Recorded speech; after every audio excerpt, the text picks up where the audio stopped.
In this class, we derive an equation for the capacitance of spherical capacitor.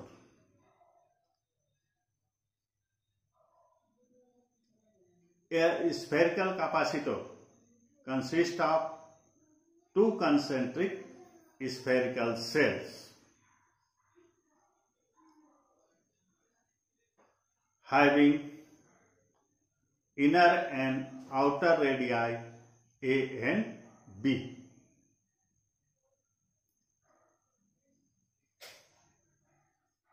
The inner and outer spherical cells carry plus Q charge and minus Q charge respectively.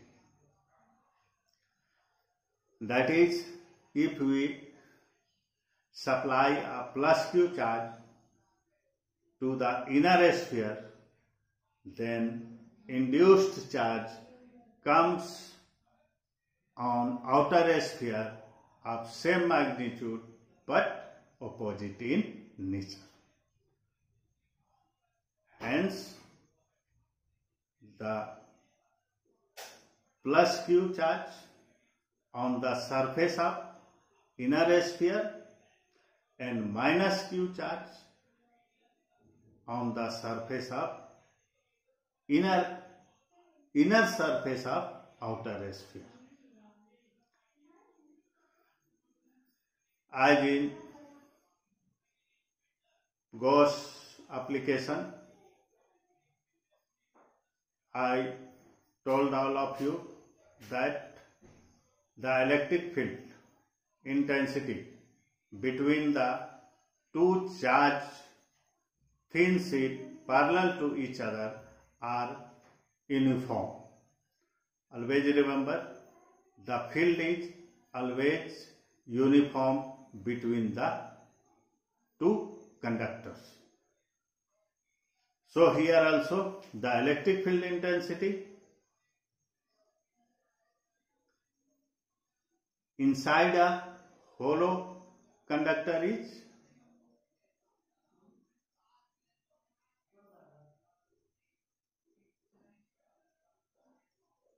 between the two cells is E. Now, in this case, there are three regions. First region is inside the inner sphere region. That means here radius is less than radius of inner sphere, where electric field intensity is 0.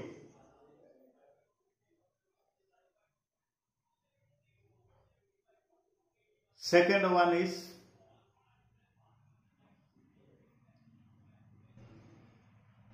radius greater than B. That means greater than the radius of the outer sphere.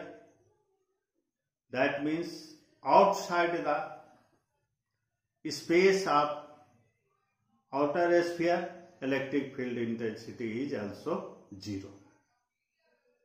But a radial electric field exists between the two cells due to the charge on inner cell only.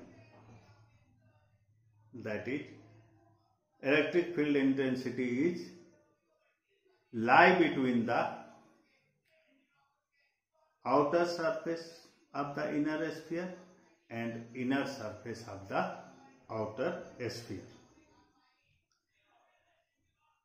Then, to determine the electric field at any point P at a distance R from the center,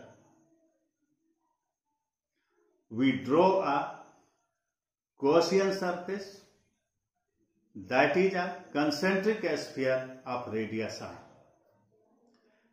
This point P, which lie from the center R, is within the outer surface of the inner sphere and inner surface of the outer sphere. We draw a concentric sphere assuming a point which lie at a distance r. Then according to Gauss's theorem, integration over closed surface E ds equal to q by epsilon naught. Here we took the capital Q.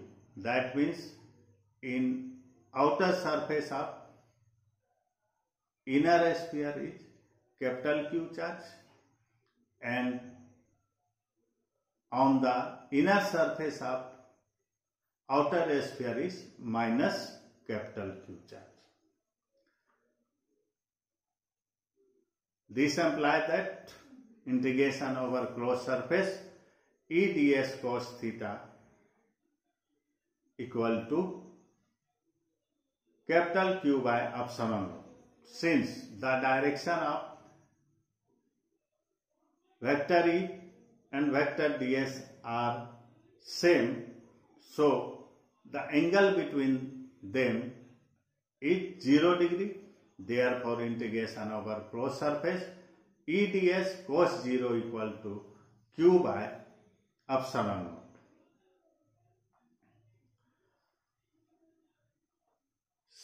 Here E is uniform between the inner and outer sphere, so it is out of the integration. Therefore, above equation becomes E integration over closed surface ds equal to q by epsilon naught. That is E into surface area of a sphere of radius r equal to q by epsilon naught.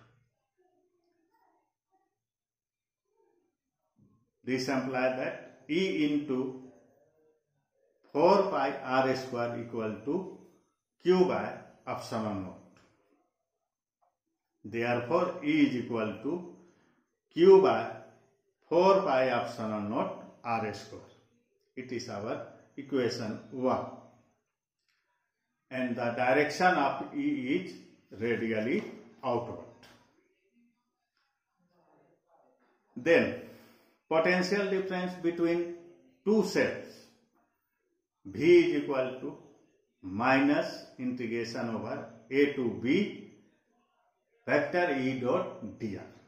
In this equation, minus sign will becomes because potential is equal to the work done, and you know that the work done is always done against the electrostatic field.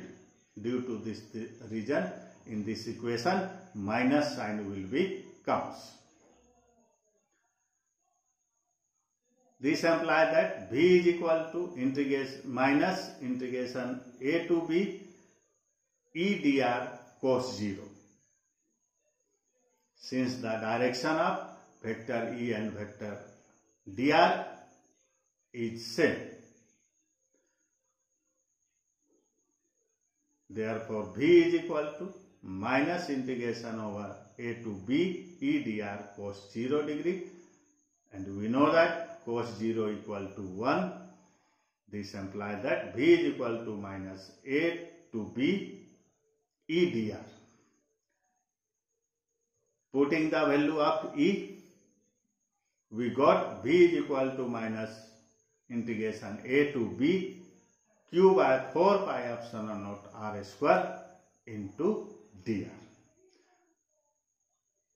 In this equation, q by 4 pi epsilon naught is the constant, so we pick out of the integration sign. Then our equation becomes V is equal to minus q by 4 pi epsilon naught integration over a to b 1 by r square dr. The integration of 1 by r square is minus 1 by r. So our equation becomes V is equal to minus q 4 pi epsilon naught under big bracket minus 1 by r limit a to b. The minus sign will be cancel out, and putting the limit we got V is equal to q by 4 pi epsilon naught under big bracket 1 by a minus 1 by b. Simplifying it, we got the final equation V is equal to q by 4 pi epsilon naught into b minus a divided by a into b. It is our equation 2. Here a is the radius of inner sphere, b is the radius of outer sphere. But we know that capacity of a capacitor is equal to q by v. In this equation, we put the value of v. We got C is equal to q upon q into b minus a upon 4 pi epsilon naught ab.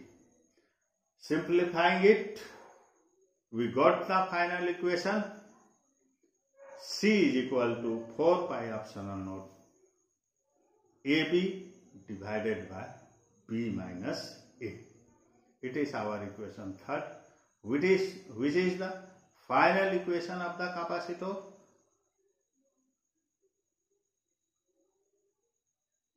Of spherical capacitor, when the medium between the cell is free space, air or vacuum. It's all for today.